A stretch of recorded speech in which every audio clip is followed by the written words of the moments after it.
আজকে আমরা এসেছি মায়াপুরে আর এখন যাব আমরা মন্দির দর্শন করতে। তাই আমি ভাবছি এই অফ হোয়াইট কালারের সুন্দর শাড়িটা পরবো। টেনটেনা ওমা, শাড়ি পরতে গিয়ে আমি চুড়িদার পরে নিয়েছি গাইস, কারণ আমি দেখছি আমার কোনো বান্ধবী শাড়ি পরেনি। ওরা দুজন বলছে যে কালকে শাড়ি পরবে, তার জন্য আমি অঙ্কিতার থেকে এই ড্রেসটা নিয়েছি আর অঙ্কিতার ড্রেস পরে নিয়েছি। একটা অদ্ভুত বিষয় হলো এই ড্রেসটা অঙ্কিতার, বাট এটা আমার গায়ে একদম ফিটিংস হয়ে গেছে গাইস। মানে কি করে, তাহলে কি আমি একটু রোগা হয়ে গেলাম?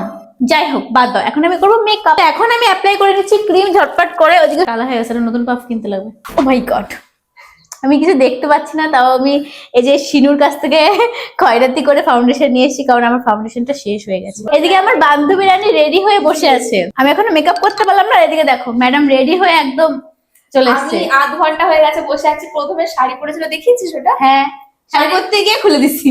আমি বলেছি আমি পরবো না শাড়ি, ওই জন্য খুলে ফেললাম। হ্যাঁ। কত সুন্দর পরেছিল, দিয়ে এসছে। এখন আমি অ্যাপ্লাই করছি কম্প্যাক্ট পাউডার। আরে ভাই বন্ধ কর, আমি এখানে গেট রেডি করছি, আমি কম্প্যাক্ট পাউডার ইউজ করছি। ওইদিকে আমার হুবু বর মানে এতটাই অসভ্য, নিজের চুল শুকাতে ব্যস্ত হেয়ার ড্রায়ার দিয়ে। এখন আমি অ্যাপ্লাই করছি ব্লাশ, কারণ ব্লাশ না দিলে মুখটা একদমই ফোটে না। এমনিতেও আমি জানি আমি সুন্দরী, আমি সবসময় ব্লাশ করি, তবুও একটুখানি ব্লাশ অ্যাপ্লাই করতেই হয়। আনফরচুনেটলি ওকে পেতনির মতো লাগছে। সিরিয়াসলি? প্রিয়া রেডি হচ্ছে, তখন আমি স্নান করতে গেছিলাম।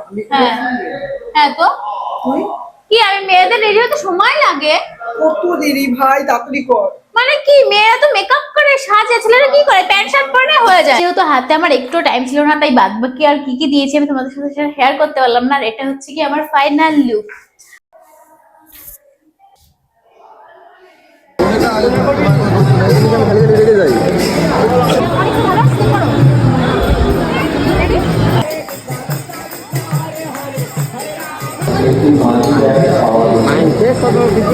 অন্ধকার